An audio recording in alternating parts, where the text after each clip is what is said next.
మన ప్రభు రక్షకుడైన యేసుక్రీస్తు నామంలో చేరువచ్చిన మీ అందరికీ ప్రత్యేకమైన వందనాలు తెలియజేస్తున్నాను. అందరికీ వందనాలమ్మా. దేవుని వాక్యాన్ని ఈ రాత్రికాల సమయంలో నేర్చుకుందాం. ప్రకటన గ్రంథము, పరిశుద్ధ గ్రంథంలో నుండి చివరి గ్రంథం ప్రకటన గ్రంథము 22వ అధ్యాయము 6 నుంచి 21వ వచనం వరకు ఎవరైనా ఒకరు స్పష్టంగా చదివి వినిపించండి. ప్రకటన గ్రంథము 22వ అధ్యాయము 6 నుంచి 21 వరకు. మైక్ తీసుకొని చదవండి ఎవరైనా. మైక్ ఈయన.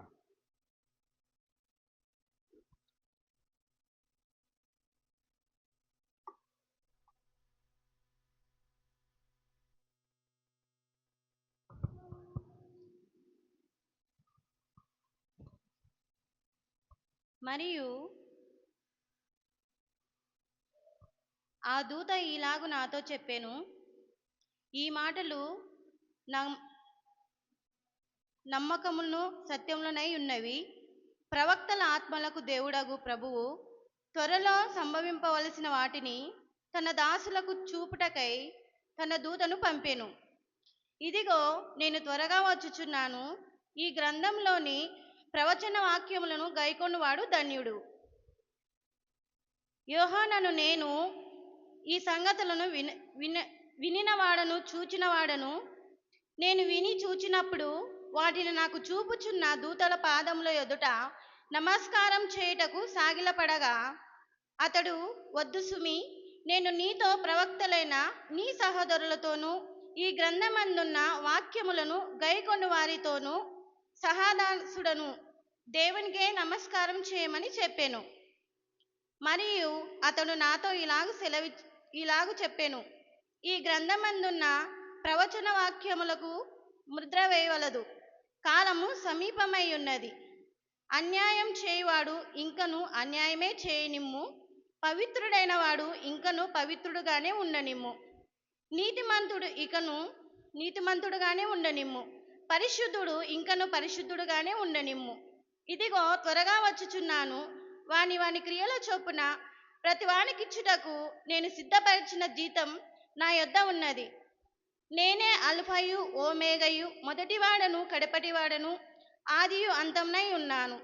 జీవవృక్షమునకు హక్కు గలవాడనై గుమ్మముల గుండా ఆ పట్టణంలోనికి ప్రవేశించినట్లు తమ వస్త్రములను ఉతుక్కొని వారు ధన్యులు. కుక్కలను, మాంత్రికులను, వ్యభిచారులను, నరహంతకులను, విగ్రహారాధికులను, అబద్ధములను ప్రేమించి జరిగించు ప్రతి వాడును వెలుపటనుందురు. సంఘముల కోసం ఈ సంగతులను గూర్చి మీకు సాక్ష్యం ఇచ్చుటకు యేసు అను నేను నా దూతను పంపియున్నాను. నేను దావీదు వీరు చిగురును, సంతానమును, ప్రకాశమానమునైన వేకువ చుక్కనై ఉన్నాను. ఆత్మయు పెళ్లి కుమార్తెయు రమ్ము అని చెప్పుచున్నారు. వినువాడును రమ్ము అని చెప్పవలెను. దప్పికొనిన వానిని రానిమ్ము. ఇచ్చయించు వానిని జీవజలములను ఉచితంగా పుచ్చుకొనిమ్ము. ఈ గ్రంథమందున్న ప్రవచన వాక్యములను విను ప్రతివానికి నేను సాక్ష్యమిచ్చినది ఏమనగా, ఎవడైనను వీటితో మరి ఏదైనాను కలిపిన యెడల ఈ గ్రంథంలో రాయబడిన తెగుళ్ళు దేవుడు వానికి కలగచేయును. ఎవడైనను ఈ ప్రవచన గ్రంథమందున్న వాక్యములలో దేనినైనను తీసివేసిన యెడల దేవుడు ఈ గ్రంథంలో రాయబడిన జీవవృక్షంలోను పరిశుద్ధ పట్టణంలోను వానికి పాలు లేకుండా చేయును. ఈ సంగతులను గూర్చి సాక్ష్యం ఇచ్చుచున్నాడు. అవును, త్వరగా వచ్చుచున్నానని చెప్పుచున్నాడు. ఆమేన్. ప్రభువైన యేసు రమ్ము. ప్రభువైన యేసు కృప పరిశుద్ధులకు తోడై ఉండునుగాక. ఆమేన్. స్తోత్రం. ఆ మైక్ ఆఫ్ చేయండి అమ్మ. చదవబడిన లేఖన భాగంలో నుంచి ఒక 3 ప్రాముఖ్యమైన విషయాలు మనం నేర్చుకుందాం.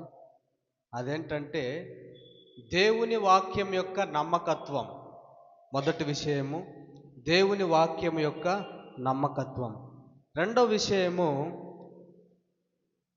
యేసుక్రీస్తు ముగించిన పని. యేసుక్రీస్తు ముగించిన పని.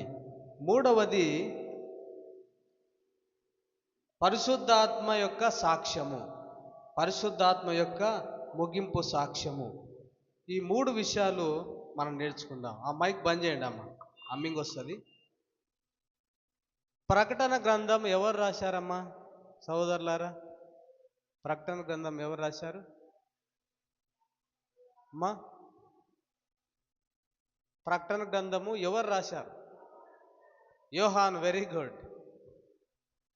యోహాన్ అనే యేసుక్రీస్తు ప్రభు శిష్యుడు రాశాడు. ఈయన యేసు ప్రేమించిన శిష్యుడు అని వ్రాయబడి ఉన్నది. తర్వాత యేసు రొమ్మున ఆనుకొని ఉన్న శిష్యుడు అని కూడా ఈయన గురించి సాక్ష్యం చెప్పబడుతున్నది. అయితే చాలామంది అనగా యేసుక్రీస్తు ప్రభు శిష్యులలో చాలామంది హతసాక్షులయ్యారు. రకరకాల హింసలు పొంది చనిపోయారు. పేతురైతే తలక్రిందులుగా సిలువ వేయబడి చనిపోయాడు.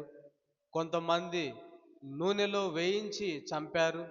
కొంతమందిని సింహాలకు అప్పగించి చంపారు. రకరకాల మరణాలను క్రీస్తు కొరకు పొందారు. అయితే యోహాను మాత్రం సహజమైన మరణం పొందాడు. యోహాను మాత్రం సహజమైన మరణం, మామూలు మరణం పొందాడు. అది కూడా నిండు వృద్ధాప్యములో, నిండు వృద్ధుడుగా ముసలివాడైన తర్వాత సహజమైన మరణాన్ని పొందాడు. ఎందుకు యోహానుకు సహజ మరణం వచ్చిందంటే, అతన్ని కూడా రకరకాల హింసలు పెట్టారు చావాలని, చచ్చిపోవాలని. కానీ ఎందుకో దేవుడు అతనికి మరణాన్ని అనుమతించలేదు.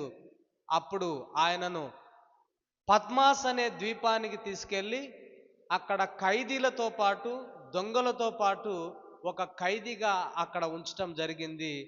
అతడు అక్కడనే చనిపోవటం జరిగింది. అయితే ఆ పద్మాస్ ద్వీపములో దేవునితో మాట్లాడుతూ, దేవునితో ఆ సంబంధాన్ని కలిగి ఉన్న సమయములో యోహానుకు దేవుడు ఒక గొప్ప ప్రవచనాలను, భవిష్యత్తులో జరగబోయే విషయాలన్నిటినీ చెప్పాలని అనుకున్నాడు.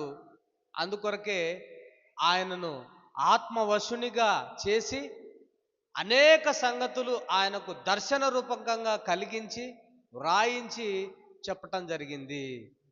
ఇంకా సాదృశ్య రూపకంగా, తర్వాత ప్రవచన రూపకంగా, తర్వాత అలంకార రూపకంగా, రకరకాలుగా ప్రజలకు అర్థమయ్యేటట్లుగా దేవుడు అనేక సంగతులను యోహానుకు చూపించి రాయించటం జరిగింది. అలా రాసే క్రమములోనే ప్రకటన గ్రంథము రాయటం జరిగింది. ప్రకటన అంటే ప్రత్యక్షత, ప్రత్యక్షత అంటే బయలుపరచబడటం. ఈ గ్రంథాన్ని ఈ విధంగా యోహానుతో దేవుడు, పరిశుద్ధాత్మ దేవుడు రాయించడం జరిగింది. అయితే మనం చివరి గ్రంథమైన ప్రకటన గ్రంథంలో చివరి అధ్యాయమైన 22వ అధ్యాయంలో నుంచి చివరి వచనాల్లో నుండి కొన్ని మాటలను మనం నేర్చుకోబోతున్నాము. ఆ మాటలు ఏంటంటే 3 ప్రాముఖ్యమైన విషయాలు ఈ మాటలుగా మనం చెప్పుకుంటున్నాం. అదేంటంటే, మొదటిది దేవుని వాక్యం యొక్క నమ్మకత్వము. దేవుని వాక్యం యొక్క నమ్మకత్వము మనకేం కనబడుతుంది చదవబడిన లేఖనాల్లో నుంచి అంటే 6 నుంచి 10 వరకు దేవుని వాక్యం యొక్క నమ్మకత్వము మనకు కనపడుతుంది. చూడండి. మరియు ఆ దూత ఇలాగు నాతో చెప్పెను, ఈ మాటలు నమ్మకములను సత్యములునై ఉన్నవి. చూసారా దేవుని వాక్యం యొక్క నమ్మకత్వము. ఈ మాటలు అనగా దేవుని నోట్లో నుండి వచ్చిన మాటలు, దూత ద్వారా దేవుడు చెప్పబడిన మాటలు నమ్మకములను సత్యములునై ఉన్నవి. ప్రవక్తల ఆత్మలకు దేవుడు ప్రభువు త్వరలో సంభవింపవలసిన వాటిని తన దాసులకు చూపుటకై తన దూతను పంపెను. ఇదిగో నేను త్వరగా వచ్చుచున్నాను. ఈ గ్రంథములోని ప్రవచన వాక్యములను గైకొనువాడు ధన్యుడు. యోహానను నేను ఈ సంగతులను వినినవాడను, చూచినవాడను.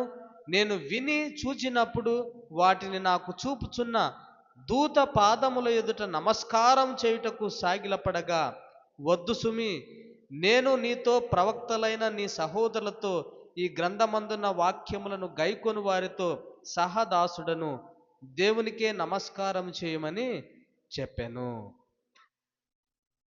వాక్యం యొక్క నమ్మకత్వము అనగా దేవుని నోట్లో నుంచి వచ్చే వాక్యము, దేవుని నోటి ద్వారా పలికే పలుకులు, దేవుని నోటి ద్వారా వచ్చే మాటలు ఎంతో నమ్మకములను సత్యములునై ఉన్నవి. దేవుడు ఒక మాట తన పెదవుల గుండా బయలు పరిచాడంటే, తన నోటి ద్వారా మాటను వెలువడేటట్లుగా చేశాడంటే అది ఖచ్చితంగా నమ్మకమైనది, సత్యమైనది అని మనం గుర్తుంచుకోవాలి. పరిశుద్ధమైన గ్రంథములో దేవుడు పలికిన ప్రతి మాట నెరవేరింది. దేవుడు పలికిన ప్రతి మాట యథార్థమైనది. దేవుడు పలికిన ప్రతి మాట అది నమ్మకమైనది. దేవుడు పలికిన ప్రతి మాట అది సత్యమైనది. దేవుడు ఎన్నటికీ ఎప్పుడును అబద్ధం ఆడనేరని దేవుడు.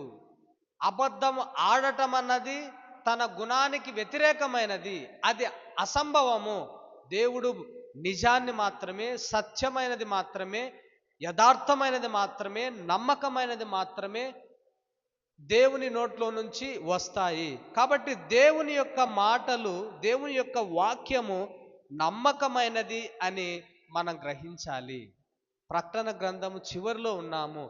ఆది కాండం మొదలుకొని ప్రకటన గ్రంథం వరకు దేవుడు తన భక్తులతో మాట ఆలకించే వారి కొరకు, మాట ఆలకించని వారి కొరకు మాట్లాడుతూనే, వాక్యాన్ని బయలుపరుస్తూనే, సత్యాన్ని వెలువడుతూనే ఉన్నాడు. అయితే ఆలకించే వాళ్ళు విధేయత చూపితే వారు దేవుడు చెప్పిన మాటల్లో ఉన్న దీవెనలు పొందుకున్నారు.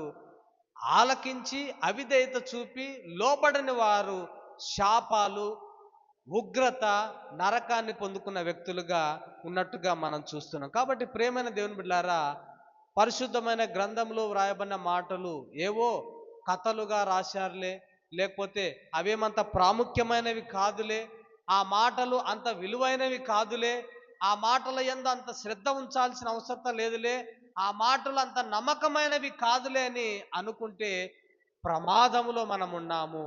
ఆ మాటలు నమ్మకమైనవి, ఆ మాటలు యథార్థమైనవి, ఆ మాటలు సత్యమైనవి అని ప్రభు అయిన యేసు నామములో మీకు తెలియజేస్తున్నాను.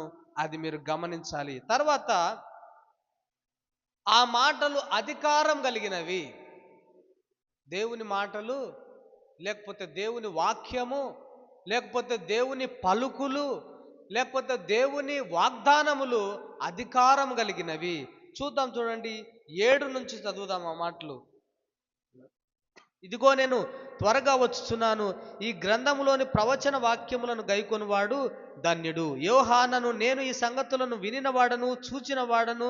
నేను విని చూచినప్పుడు వాటిని నాకు చూపుచున్న దూత పాదముల ఎదుట నమస్కారం చేయుటకు సాగిలపడగా, అతడు వద్దు సుమి, నేను నీతో ప్రవక్తలైన నీ సహోదరులతో గ్రంథమందున వాక్యములను గైకొని వారితో సహదాసుడను, దేవునికే నమస్కారం చేయమని చెప్పాను. మరియు అతడు నాతో ఇలాగు చెప్పాను, ఈ గ్రంథమందున ప్రవచన వాక్యములకు ముద్ర వేయవలదు, కాలము సమీపించి ఉన్నది. ఇంకో విషయము, వాక్యం గురించి, దేవుని పలుకుల గురించి ఏమని చెప్తున్నాడంటే ఇవి అధికారం కలిగినవి. ఈ మాటలు బయలుపరుస్తున్నప్పుడు యోహాను చూస్తున్నాడు. ఈ మాటలు బయలుపరుస్తున్నప్పుడు యోహాను వింటూ ఉన్నాడు. ఈ మాటలు బయలుపరచబడుతున్నప్పుడు యోహాను ఆలకిస్తున్నాడు.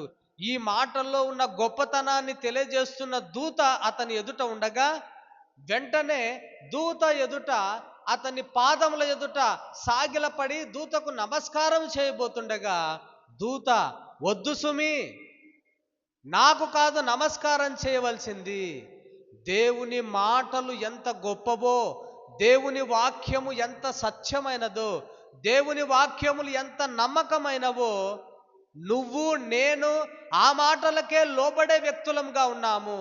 కాబట్టి దేవుని వాక్యము గైకొను వారే ధన్యులుగా ఉంటారు. మనమందరము దేవునికే సాగిలపడాలి, మనమందరము దేవుని వాక్యానికే సాగిలపడాలి. మనమందరము దేవుని మాటలకే విలువనివ్వాలి. మనమందరము ఆ మాటలను పాటించే వారంగా ఉన్నాము. ఆ వాక్కులకు విధేయత చూపే వారంగా ఉన్నాము. ఆ వాక్కులు అధికారము కలిగినవని నమ్మే వారముగా ఉన్నాము. కాబట్టి నీవు నా పాదముల మీద పడటము వద్దు, అది మంచిది కాదు. దేవుని వాక్యానికే మనం విలువనివ్వాలని దూత యోహానుకు చెప్పటము జరిగింది. అంత మాత్రమే కాదు, ఇంకా ఏమంటున్నాడంటే, ఈ గ్రంథమందున్న వాక్యాలకు పలుకులకు ముద్ర వేయకూడదు. ఇవందరికీ అందుబాటులో ఉండాలా. మరియు అతడు నాతో ఇలాగు చెప్పాను, ఈ గ్రంథమందున్న ప్రవచన వాక్యములకు ముద్ర వేయవలదు, కాలము సమీపమై ఉన్నది. దేవుని బిడ్డలారా, వాక్యం యొక్క నమ్మకత్వాన్ని గూర్చి దూత ఇంకా ఏం చెప్తుందంటే, యోహాను, నీవు నా పాదముల మీద పడటం కాదు, మన అందరము వాక్యాన్ని గైకొనే వ్యక్తులముగా ఉండాలి. వాక్యాన్ని నమ్మే వ్యక్తులముగా ఉండాలి.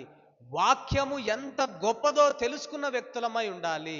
వాక్య అధికారానికి మనం లోబడే వ్యక్తులమై ఉండాలి అని చెప్పి, వీటిని ముద్ర వేయొద్దు అనగా వాటిని ఎవరికి బయలుపరచబడకుండా ఉండొద్దు, అందరికీ తెలియజేసేటట్లుగా ఉండని ఆ వాక్యాలు. ఎందుకో తెలుసా? కాలము సమీపమై ఉన్నది. కొన్నింటికి నేను ముద్ర వేయమన్నాను, ముద్ర వేయమన్నవి ఉండని, కానీ ఇప్పుడు చెప్పే మాటలు ముద్ర వేయకూడదు. కాలము సమీపమైనది, అంతము సమీపించున్నది, రాకడ సమీపించున్నది. ప్రజలు ఈ మాటల ద్వారానే రక్షణ పొందాల్సిన అవసరత ఉన్నది. ప్రజలు ఈ మాటల ద్వారానే నిత్య జీవాన్ని పొందాల్సిన అవసరత ఉన్నది.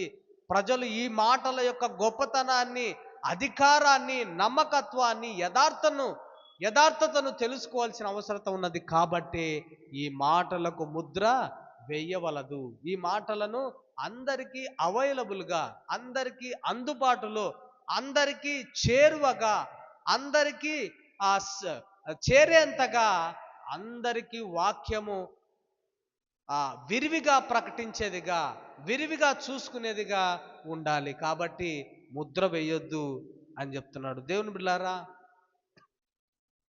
దేవుని వాక్యము ముద్ర వేయని సమయములో, కాలము సమీపించి ఉన్నదని చెప్పే సమయములో, దేవుడు పంపిన దూత చెబుతున్న ఆ సమయములో మనము ఈ వాక్యం యొక్క అధికారము, ఈ వాక్యం యొక్క నమ్మకత్వము, ఈ వాక్యం యొక్క గొప్పతనము, ఈ వాక్యం ఏ దీవెనలు ఇస్తుందో, ఈ వాక్యము ఎంత ప్రశస్తమైనదో, దేవుని మాటలు ఎంత విలువ కలిగినవో మనము ముద్ర వేయకముందే వాటిని గైకొనాలి. ముద్ర వేయకముందే వాటిని మన హృదయంలో ఉంచుకోవాలి. ముద్ర వేయక మునుపుకే వాటికి మనము లోబడాలి.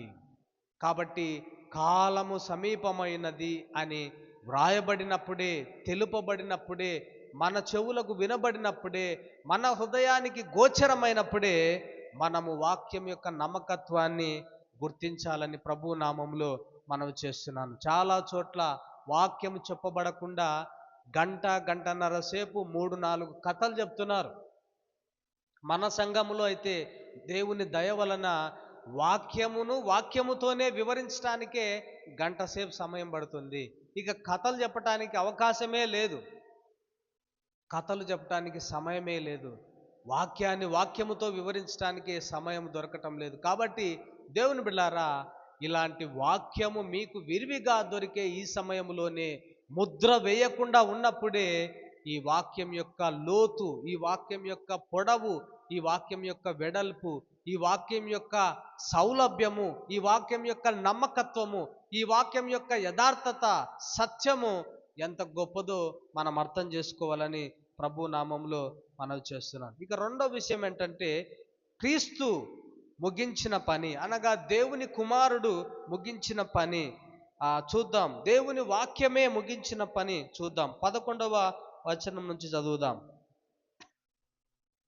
అన్యాయం చేయువాడు ఇంకా అన్యాయమే చేయనిమ్ము, అపవిత్రుడైన వాడు ఇంకా అపవిత్రుడుగానే ఉండనిమ్ము, నీతిమంతుడు ఇంకా నీతిమంతుడుగానే ఉండనిమ్ము, పరిశుద్ధుడు ఇంకా పరిశుద్ధుడుగానే ఉండనిమ్ము.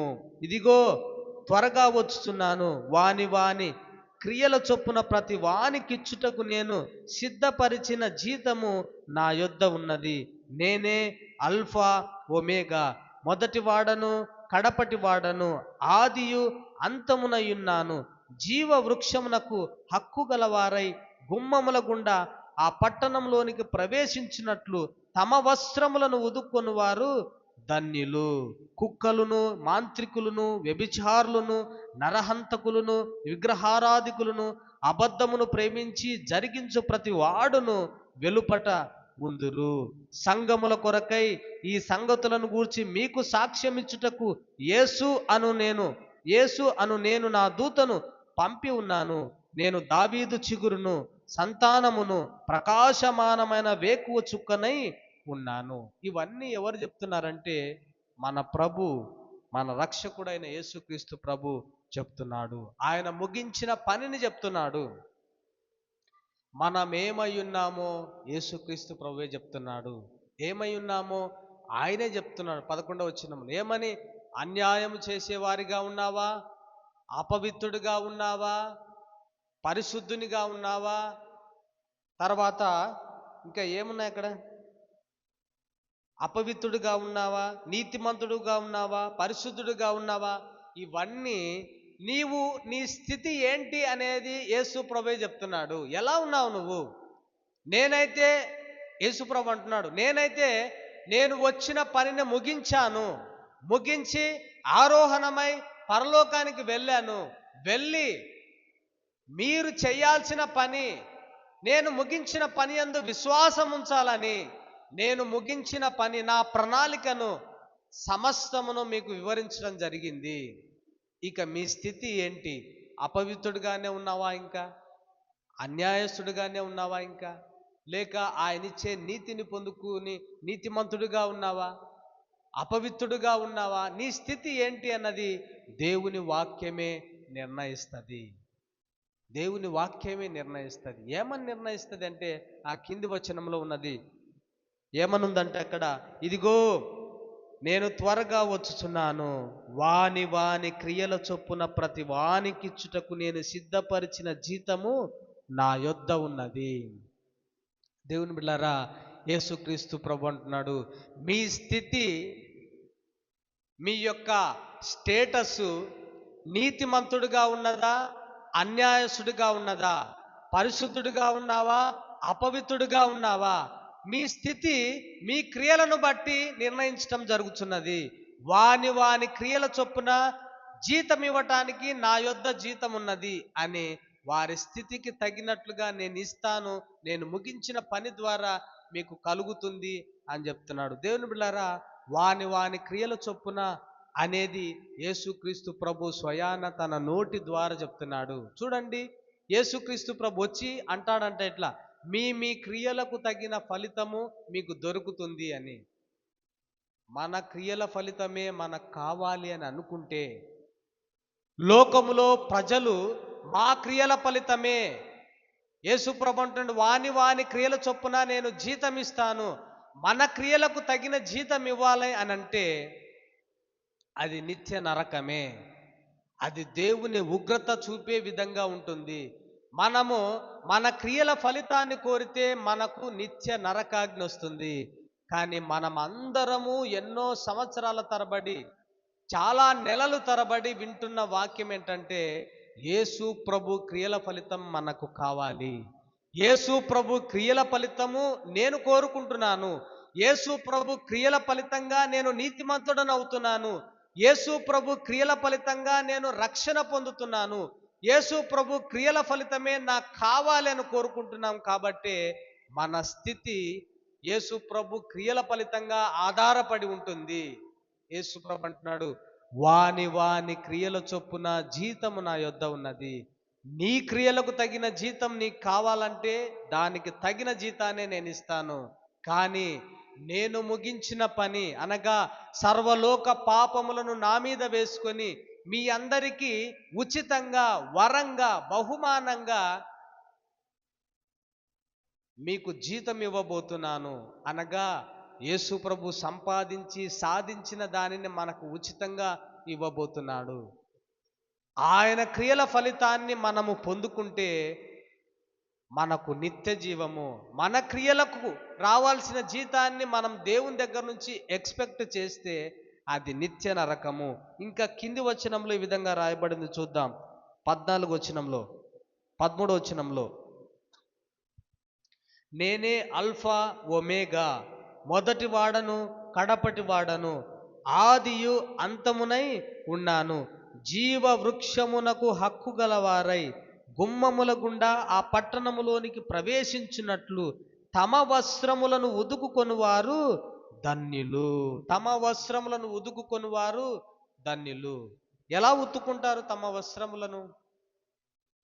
జీవ వృక్ష ఫలాలు తినటానికి హక్కుదారులుగా ఆ ఆ పట్టణము, పరలోక పట్టణంలో ప్రవేశించటానికి, ఆ పరలోక పట్టణంలో ప్రవేశించుటకు తమ వస్త్రములను ఉదుకుకొని వారు ధన్యులు. ఎలా ఉతుక్కుంటారు అనగా, యేసుక్రీస్తు ప్రభు రక్తము ద్వారా మన పాప స్వభావమును, ఆ పాప స్వభావములో నుంచి వచ్చే క్రియలను సమస్తమును యేసు ప్రభు మీద మోపటం ద్వారా, ఆయన వెల చెల్లించటం ద్వారా మన జీవితాలను ఉతుక్కున్న వారమై నూతన స్వభావము, నూతన సృష్టిగా మార్చబడటం ద్వారా, నీతిమంతులంగా తీర్చబడటం ద్వారా, యేసు ప్రభు రక్తము ద్వారా పవిత్రులుగా చేయబడబోతున్నాము.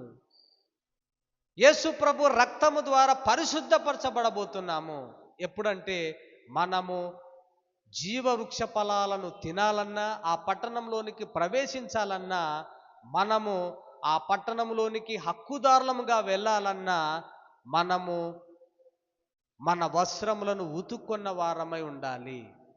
అంటే అర్థం ఏంటంటే, మన పాప స్వభావమును తీసివేసి నూతన స్వభావాన్ని ధరించి యేసుక్రీస్తు ప్రభు ద్వారా మన స్థితి నీతిమంతులు, పవిత్రులు, పరిశుద్ధులు అని పిలువబడటం ద్వారా, యేసు ప్రభు ద్వారా ముద్ర వేయబడటం ద్వారా, హక్కుదారులుగా దేవుని కుమార్తెలు కుమారులు అవటం ద్వారా మనము అందులో ప్రవేశించగలము. అది ధన్యత అని దేవుని కుమారుడైన యేసుక్రీస్తు ప్రభువే చెప్తున్నట్లుగా మనం చూస్తున్నాము. దేవుని బిడ్డలారా, మన స్థితి, మన ప్రవేశము, మన నిత్య జీవము యేసుక్రీస్తు ప్రభు మీదనే ఆధారపడి ఉన్నది. ఇంకా 12 నుంచి 15 వచనం కూడా మనం చదువుదాం. 15, 16 వచనాలు కూడా మనం చదువుదాం. కుక్కలను, మాంత్రికులను, వ్యభిచారులను, నరహంతకులను, విగ్రహారాధికులను, అబద్ధమును ప్రేమించి జరిగించు ప్రతి వాడు వెలుపట ఉందురు. వెలుపట అంటే నిత్య నరకములో, ఆరని అగ్నిలో, చీకటి కలిగిన బిలములో వీళ్ళంతా ఉంటారు. కుక్కలు అంటే కుక్కలు, నక్కలు, జంతువులని కాదు. కుక్కలంటే అది అలంకార రూపకంగా ఆ పాపములో ఉండేవారినే, పాప స్వభావంతో కలిగి ఉండే వాళ్ళనే అలా పోలుస్తున్నాడు. ఒకసారి ఆ కుక్కతో వెళ్ళి ఇలా చెప్పు అంటాడు హేరోదు రాజుతో. హేరోదు రాజును కుక్కతో పోల్చి, నీ వెళ్ళి ఆ కుక్కతో ఈ విధంగా చెప్పు అంటున్నాడు. చాలామంది మనం కూడా పోల్చుతుంటాం కదా. కొన్నిసార్లు మనం కూడా ఎవరినైనా అవమానపరచడానికో లేకపోతే తిట్టడానికో కొన్నిసార్లు ఈ పదాలను వాడుతుంటాం. కుక్క అంటే నిజంగా కుక్కలను తిడుతున్నామని కాదు, మనసులోనే తిడుతుంటాము, కానీ కుక్కల మీద పెట్టి తిడుతుంటాము. అయితే కుక్కలు, ఇంకా వ్యభిచారులు, మాంత్రికులు, నరహంతకులు, విగ్రహారాధికులు, అబద్ధమును ప్రేమించే వాళ్ళు వీళ్ళంతా నరకములో ఉంటారు. ఎందుకంటే వారి వారి క్రియల చొప్పున జీతం వాళ్ళకు దొరుకుతుంది. నా దగ్గర జీతం ఉన్నది, యేసుక్రీస్తు అంటున్నాడు, నా దగ్గర జీతం ఉన్నది. ఈ జీతము వారి క్రియల చొప్పున ఆ జీతం వారికి దొరుకుతుంది. వ్యభిచారం చేసేవానికి, మాంత్రికునికి, నరహంతకునికి, అబద్ధాన్ని ప్రేమించేవానికి వాని క్రియల చొప్పునే జీతం ఇస్తాను. అయితే నా ప్రియకుమారుడు యేసుక్రీస్తు ప్రభు అని మీరు అంగీకరించి, ఆయన మీ పాపములను క్షమించడానికి వచ్చాడని, మీ పాపముల నుండి విడిపించడానికి వచ్చాడని, మీకు జీవవృక్ష ఫలాలను హక్కుదారులుగా చేయటానికి వచ్చాడని, నిత్య జీవం అనే పరలోక పట్టణంలోనికి ప్రవేశం కలిగిన వారికి మీ స్వభావాన్ని తీసివేసి నూతన స్వభావాన్ని ఇవ్వటానికి వచ్చాడని నమ్మితే యేసుక్రీస్తు ప్రభు క్రియల ఫలితం మీకు దొరుకుతుంది, లేకపోతే మీ సొంత క్రియలకు జీతము దొరుకుతుంది అని యేసు ప్రభువే చెప్తున్నాడు. 16వ వచనంలో ఇంకా యేసు ప్రభు ఏమంటున్నాడంటే, సంఘముల కోసము ఈ సంగతులను గురించి మీకు సాక్ష్యం ఇచ్చుటకు యేసు అను నేను నా దూతను పంపి ఉన్నాను. నేను దావీదు చిగురును సంతానమును ప్రకాశమానమైన వేకువ చుక్కనై ఉన్నాను. యేసు ప్రభు అనే దూతను పంపటం జరిగింది. ఎందుకు? యేసు ప్రభు అనే దూతను పంపటం జరిగింది ఎందుకంటే ఆయన క్రియల ఫలితాన్ని మనం పొందుకోవటానికి, ఆయన ఇచ్చే నూతన సృష్టిని మనం పొందుకోవటానికి, ఆయన ఇచ్చే నీతిని మనం ఉచితంగా పొందుకోవటానికి, అలా పొందుకొని జీవవృక్ష ఫలాలు తినటానికి హక్కుదారులుగా ఉండాలి. పరలోక పట్టణంలో ప్రవేశించటానికి, ఆ గుమ్మంలో ప్రవేశించటానికి హక్కు కలిగిన వారమై ఉండటానికి, దేవునికి అధికారపూర్వకంగా కుమార్తెలు కుమారులు అవ్వటానికై యేసు అనే దూతను మన కోసమై పంపాడు. దూత అంటే దేవదూత అని కాదు. దూత అంటే ఇప్పుడు రాజుల దగ్గర నేను ఒక దూతను పంపుతున్నాను మీ దగ్గరికి, వార్తను తీసుకొని మీ దగ్గరికి చేరటానికి అని చెప్తుంటాడు. దూత అనంటే ఒక దూత అంటే ఒక వార్తాహరుడు, లేకపోతే ఒక సమాచారం తీసుకొని వచ్చేవాడు. ఇప్పుడు యేసుక్రీస్తు ప్రభువును దూతగా అనగా ఒక విమోచకునిగా, ఒక మెస్సయగా, ఒక నీతి ప్రదాతగా, సిలువలో చనిపోయే వ్యక్తిగా, మన కోసం ఒక సంరక్షకునిగా, మనల్ని పక్కకు జరిపి ఒక వ్యక్తి దేవుని గొర్రెపిల్లగా చనిపోవటానికి వచ్చిన వ్యక్తి అని అర్థం. ఆయన దావీదు చిగురు సంతానమై ఉన్నాడు. దేవుని యొక్క ప్రకాశమానమైన వేకువ చుక్కగా ఆయన ఉన్నాడు.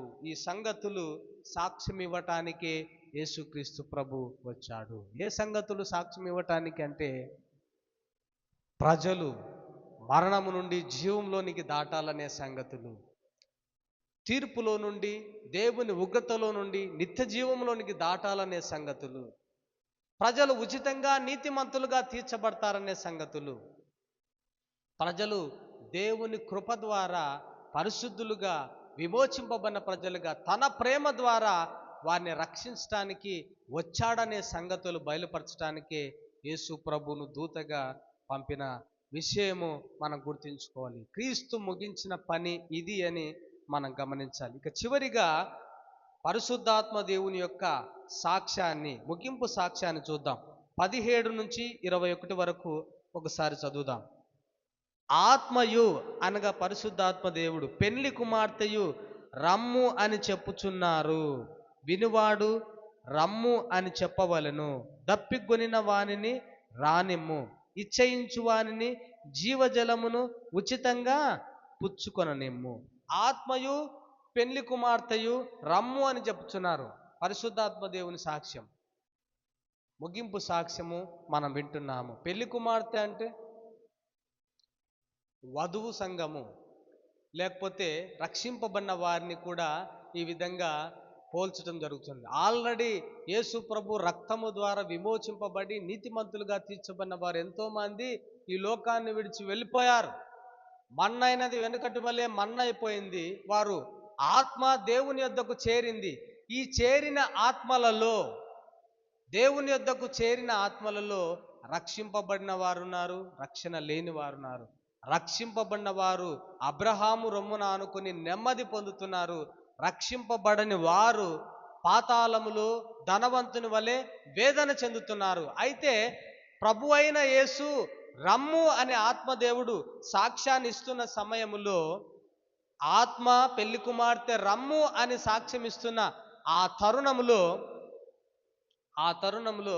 రక్షింపబడిన వారు, రక్షణ లేని వారు ఇక్కడ లోకంలో ఉన్నారు కదా. ఇంకా వీరు కూడా పెళ్లి కుమారునిగా, దేవాతి దేవునిగా, దైవ కుమారునిగా ఆయన రాబోతున్నాడు మేఘాల పైన. ఒక దినాన రెండవ రాకడలో ఆయన రావాలని కోరుకోవాలి. అని సంఘాలకు చెప్తున్నాడు. ఆయన రావాలని పరిశుద్ధాత్మ దేవుడు కూడా సాక్ష్యం ఇస్తున్నాడు. అదే సమయంలో రక్షింపబడి మనకంటే క్రీస్తునందు ముందుగానే మృతులై వారు ఆ ఈ రాకడ కొరకు తర్వాత రాబోయే ఆ పట్టణం కొరకు ఎదురు చూస్తున్న వీళ్ళంతా కూడా పరిశుద్ధాత్మ దేవుని సాక్ష్యంతో ఒప్పుకుంటున్నట్లుగా మనం చూస్తున్నాము. ఆత్మయు పెండ్లి కుమార్తెయు రమ్ము అని చెప్పుచున్నారు. వినువాడు అనగా ఈ భూలోకంలో ఉండేవాళ్ళు రమ్ము అని చెప్పవలను. వినేవాళ్ళు యేసు ప్రభువా నువ్వు త్వరగా వస్తున్నానని చెప్తున్నావు కదా, ఇదిగో రమ్ము, ఇదిగో నేను త్వరగా వస్తున్నానని నువ్వు అంటున్న మాటకు నేను కూడా రమ్ము అని పిలువబడే స్థితిలో నేను ఉండాలి అని కోరుకోవాలి. ఇక్కడ ఉన్న వాళ్ళందరూ యేసు ప్రభు త్వరగా వస్తున్నాడని అంటుంటే ఇక్కడ ఉన్న వాళ్ళందరూ మనము రమ్ము అనే పరిస్థితిలో మనం ఉన్నాం. ఎందుకంటే మనము యేసుక్రీస్తు ప్రభు క్రియల ద్వారా నీతిమంతులంగా తీర్చబడ్డాము. ఇక మన మరణము ఈ రాత్రే అయినా పరలోకంలో ఉంటాము. ఒకవేళ ఇదిగో నేను త్వరగా వచ్చుతున్నాననే రెండవ రాకడలో క్రీస్తు మేఘాలపైన మధ్యాకాశానికి వచ్చిన రమ్ము ప్రభువా నాకేం ప్రాబ్లం లేదు, వస్తే నీతో పాటు నేను రాకడలో ఎత్తబడతాను, నేను అటైనా సిద్ధంగా ఉన్నాను, ఒకవేళ నా మరణమైనా సిద్ధంగా ఉన్నానని రమ్ము అని చెప్పబడే పరిస్థితిలో మనం ఉన్నాము. అయితే చాలా మంది ఆ పరిస్థితిలో లేరు, రమ్ము అని చెప్పబడే పరిస్థితిలో లేరు. వస్తే గనక యేసుక్రీస్తు ప్రభు వస్తే గనక వారు ఉగ్రతకు, నరకానికి, శిక్షకు పాత్రులయ్యే పరిస్థితిలో ఉన్నారు. అయితే ఆత్మదేవుని యొక్క ముగింపు సాక్ష్యం ఏంటంటే రమ్ము అని అనగలిగిన పరిస్థితిలో మనం ఉండాలి. చివరి ఆహ్వానాన్ని పరిశుద్ధాత్మ దేవుడు చెప్తూ ఉండగా ఇదిగో నేను త్వరగా వస్తున్నానని 2024 సంవత్సరాల క్రితం నుంచి చెప్తున్న ఆ మాటకు ఎంతోమంది భక్తులు రమ్ము అనగలిగిన పరిస్థితిలో ఉండి వాళ్ళు మరణించారు. మనం బ్రతికి ఉన్నాము. అయితే మనము కూడా రమ్ము అనే పరిస్థితిలోనే ప్రభువా నువ్వు రా, ఇప్పుడే రా, ఈ రాత్రే రా, ఎప్పుడైనా రా, నేను సిద్ధంగా ఉన్నాను నీ నీతిని పొందుకొని అనే పరిస్థితుల్లో మనం ఉన్నాము.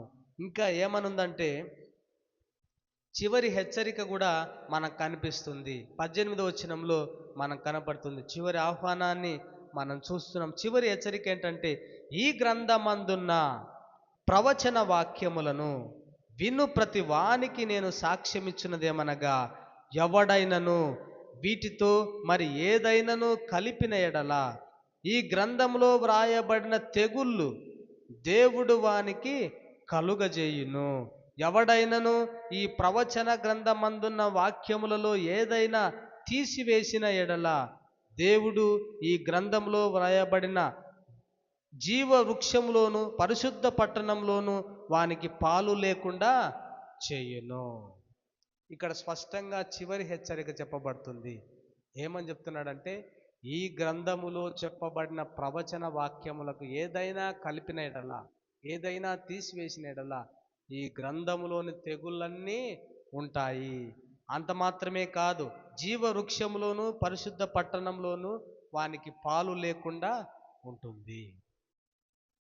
ఈ గ్రంథములో ప్రవచన వాక్యములకు ఒకటి కలపటం, ఒకటి తీసివేయటం అంటే ఏంటి?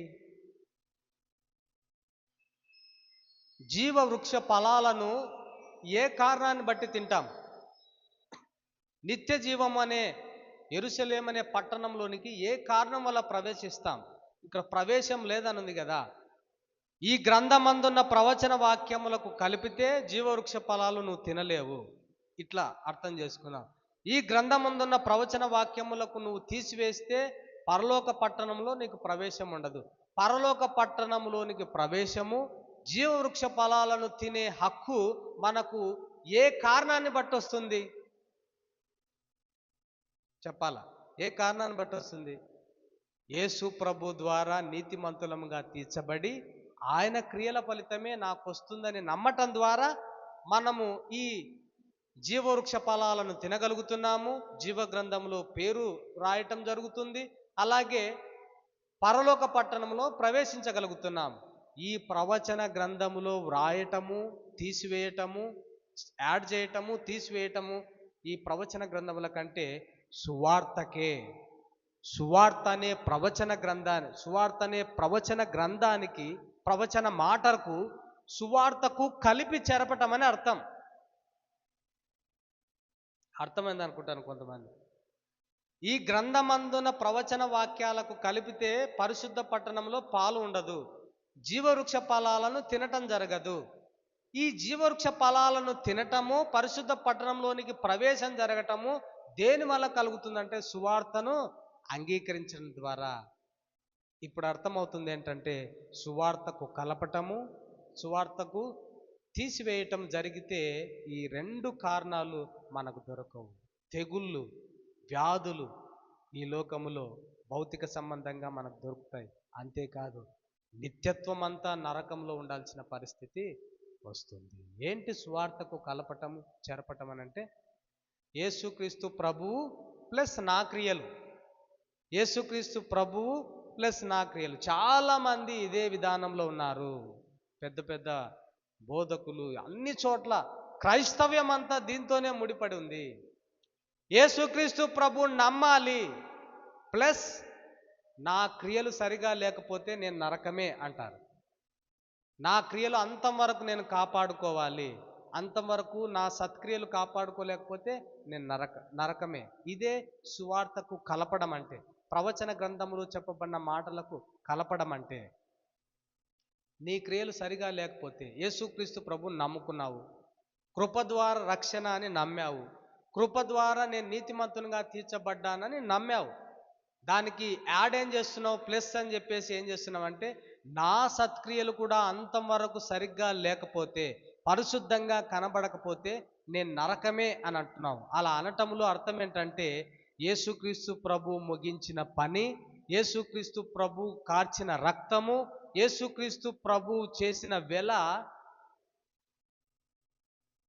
ఆయన చేసిన త్యాగము, దానికంటే నీ క్రియలకే ఎక్కువ ఫలితం ఉంది, నీ క్రియలే ఎక్కువ అని. ఎందుకంటే ఆయనను నమ్మితే ఆయన క్రియల ఫలితాన్ని, ఆయన చేసిన త్యాగాన్ని, కృప ద్వారా, సువార్త ద్వారా, ఆయన ద్వారా నీతిమంతునిగా తీర్చబడ్డాను ఆయన రక్తం ద్వారా అంటున్నావు. కానీ దానికి ప్లస్ అని పెట్టి యాడ్ ఏం చేస్తున్నావు అంటే నేను అంతం వరకు పరిశుద్ధంగా ఉంటేనే యేసు ప్రభు చేసిన రక్తము విలువైంది అని అంటున్నావు. నేను అంతం వరకు సత్క్రియలు ఓపికగా చేస్తేనే యేసుక్రీస్తు ప్రభు చేసిన బలియాగము గొప్పది అని అంటున్నావు. నువ్వు చేయకపోతే ఈయన ఎంత చేసినా, దైవ కుమారుడు తన నీతి కలిగిన రక్తాన్ని చిందించిన వ్యర్థమే అని నువ్వు అంటున్నావు. ఇదే కలపటం సువార్తకు. దీనిని, ఇంత విలువైన యేసుక్రీస్తు ప్రభు కార్యాన్ని దానికి ప్లస్ అని యాడ్ చేసి నీ క్రియలనే హెచ్చించుకుంటున్నావు. నేను పరిశుద్ధంగా ఉండొద్దనిగా చెప్తున్నది, నీ క్రియలే యేసు ప్రభు రక్తం కార్చిన దానికంటే ఎక్కువ అని చూపుతున్నావు. ఇదే కలపటం అంటే. అయితే యేసుక్రీస్తు ప్రభు ద్వారా నీతిమంతులుగా తీర్చబడిన వాళ్ళు సత్క్రియలు చేయొద్దా, పరిశుద్ధంగా ఉండొద్దా, నీతిమంతులుగా తమ నీతి క్రియలు బయలుపరచొద్దా అంటే అది కృతజ్ఞతతో బయలుపరుచుకుంటూ వెళ్ళాలి. ఇంత గొప్ప నీతిని నాకు ఉచితంగా ఇచ్చి, ఇంత రక్తమును, నీతి కలిగిన రక్తాన్ని నా కోసం చిందించిన దేవునికి కృతజ్ఞతతో నేను సత్క్రియలు చేస్తాను అని హృదయపూర్వకంగా పరిశుద్ధంగా బ్రతకటము అన్నది చేయాలి. కానీ నువ్వు బ్రతుకుతున్నందుకే పరలోకం కాదు, నీవు విశ్వసించినందుకే పరలోకము. యేసు ప్రభువు ద్వారా నువ్వు నీతిమంతులుగా తీర్చబడినందుకే పరలోకము. నీతిమంతునిగా తీర్చబడినావు కాబట్టి పరిశుద్ధమైన క్రియలు చేయాలి. ఈ పరిశుద్ధమైన క్రియలు చేయటంలో నీకు పడటం లేవటం ఉంటాయి. పడినప్పుడు నీకు రక్షణ పోవటము, మరలా నువ్వు పరిశుద్ధంగా బ్రతికినప్పుడు రక్షణ రావటము, మరలా కింద పడగానే రక్షణ పోవటము, మరలా నువ్వు సత్క్రియలు బాగా చేస్తున్నప్పుడు రక్షణ రావటము, మళ్ళా నీతి క్రియల్లో నువ్వు ఓడిపోయినప్పుడు రక్షణ పోవటము.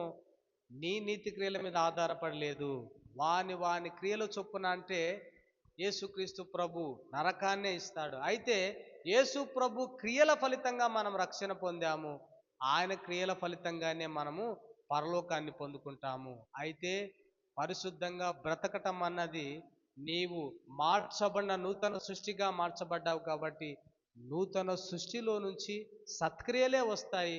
అవి ఓపికతో చేసుకుంటూ వెళ్ళాలి. మరి పాపం చేయరా విశ్వాసులు అంటే ఉదయం మనం విన్నాం, చనిపోయిన వాడు పాప విముక్తుడని తీర్పు పొందాడు.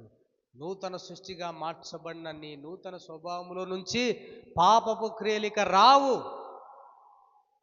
నూతనంగా మార్చబడిన నీ నూతన సృష్టిలో నుంచి, నూతన స్వభావంలో నుంచి పాపపు క్రియలు రావు. అయితే మనం చేస్తున్నాం అప్పుడప్పుడు. మరి అవి ఎక్కడి నుంచి వస్తున్నాయంటే, లోకములో అనేక మంది పాప స్వభావం కలిగిన వ్యక్తులు ఉన్నారు. లోకములో సాతాను గర్జించు సింహం వలె అపవాది తిరుగుతూ ఉన్నాడు. వాడు మనల్ని శోధిస్తున్నాడు. లోకంలో ఉండే ప్రజలు శోధిస్తున్నారు. ఇలా శోధిస్తున్నప్పుడు ఇంకా రూపాంతరం చెందని మన మనసు ఉంది. పూర్తిగా మార్చబడిన నూతన సృష్టి మనకుంది. పూర్తిగా దేవుని పోలికలో ఉన్న నూతన స్వభావం మనకుంది. అయితే మార్చబడని రూపాంతరం చెందుతూ ఉన్న మనస్సు మనకుంది. ఈ మనస్సు ద్వారా పాప స్వభావం కలిగిన ఈ లోకంలో ఉండే ప్రజలు శోధింపబడటం ద్వారా, ప్రజలు మనల్ని శోధించటం ద్వారా ఆ పాపానికి మనస్సు మారని మన మనస్సు లోబడే అవకాశం ఉంది. సాతాను మనల్ని పడగొట్టడానికి ప్రయత్నం చేస్తున్న సమయంలో ఇంకా మారు మనస్సు పొందని మన మనస్సు, అంటే ఇంకా పూర్తిగా రూపాంతరం చెందని, నూతన స్వభావానికి పూర్తిగా కనెక్ట్ కాని మన మనస్సు ద్వారా మనము పాపం చేసే అవకాశం ఉంది. కాబట్టే విశ్వాసి అప్పుడప్పుడు అడపాదడప అబద్ధాలు, అడపాదడప పాపాలు చేస్తున్నాడు. అయితే అవి నూతన స్వభావంలో నుంచి వచ్చే పాపాలు కాదు, బయటి నుంచి వచ్చే పాపాలు, బయట ఉన్న సాతాను ద్వారా వచ్చే పాపాలు. వాటి ద్వారా మనసు కల్మషమై మనం చేస్తున్నాము. ఇది తెలియక చాలామంది విశ్వాసి నూతన హృదయంలో నుంచే పాపం చేస్తున్నాడని అనుకుంటున్నారు. విశ్వాసి నూతన హృదయంలో నుంచే దుష్టక్రియలు వస్తున్నాయని అనుకుంటున్నారు. అయితే విశ్వాసి నూతన స్వభావంలో నుంచి ఎలాంటి దుష్టక్రియలు రావు. మరి మన మనస్సు మారక సాతాను శోధనల వలన, లోకంలో ఉండే పాప స్వభావం కలిగిన మనుషుల ద్వారా చేసే పాపాన్ని దేవుడు లెక్కించడు. ఏమని లెక్కించడు? నీవు పాపివే అని లెక్కించడు. నీకిచ్చిన నూతన స్వభావాన్ని బట్టే నిన్ను నీతిమంతుడు అంటాడు. బయట వచ్చే శోధనల ద్వారా నువ్వు చేసే పాపాన్ని బట్టి నిన్ను మరలా పాప స్వభావం కలిగిన వ్యక్తి అని అనడు, పాపి అని అనడు. మరేం చేస్తాడు అనంటే, మనసు మారకుండా చేసే నీ పాపాన్ని బట్టి నీకు శిక్ష, భౌతిక సంబంధమైన శిక్ష వస్తుంది. కుమారుని క్రమపరచటానికి తండ్రి ప్రయాసపడినట్లుగా మనల్ని దెబ్బలు వేస్తూ క్రమపరుస్తూ, నీవు నూతన సృష్టివి, నూతన సృష్టిలో నుంచి వచ్చే సత్క్రియలు ఫలించకుండా బయట వచ్చే పాపాల ద్వారా, సాతానుడు శోధించే ఆ కల్మషము ద్వారా నీ మనస్సులోనికి మరలా వాని ఆలోచనలు తీసుకొని ఎందుకు పాపం చేస్తున్నావు? ఆల్రెడీ నీకు నూతన స్వభావం ఇచ్చాడు కదా దేవుడు, అది దేవుని పోలికలో ఉంది కదా. దేవుని పోలికలో ఉన్న ఆ గొప్ప స్వభావంలో గొప్ప సత్క్రియలు ఉన్నాయి, అవి ఫలించు నువ్వని దేవుడు మనల్ని క్రమపరచడం జరుగుతున్నది.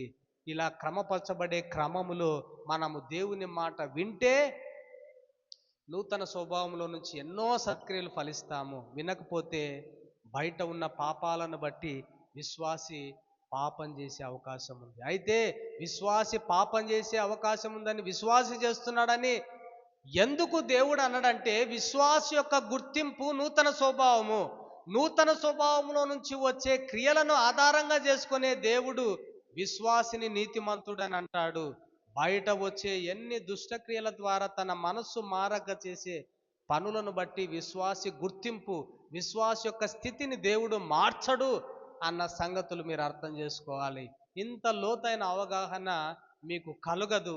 వినంగా వినంగా వినంగా వినంగా దేవుడే ఆ లోతైన అవగాహనలోనికి దేవుడే నడిపిస్తాడు, మిమ్మల్ని బలపరుస్తాడని ప్రభు నామంలో మనం చేస్తున్నాం. ఇక చివరి మాట 18, 19, 20, 21 వచనాలు చదివి ఇక ముగిస్తాను.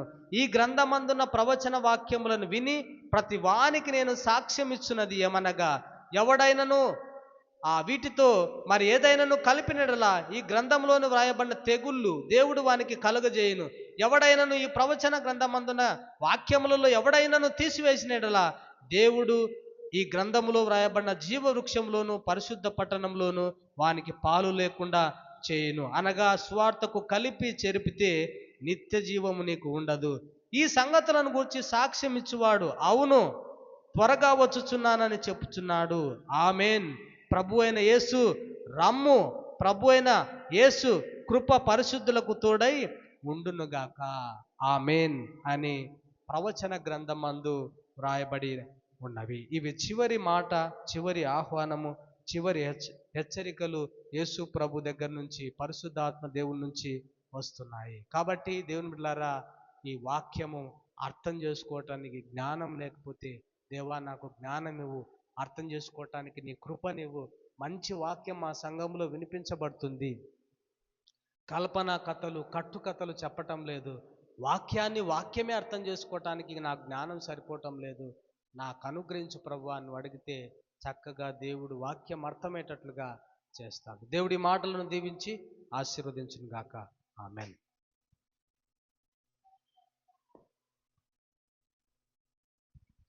వాక్యం కొరకు ప్రార్థన చేసుకుందాం. మార్కు ప్రార్థన చేస్తాడు.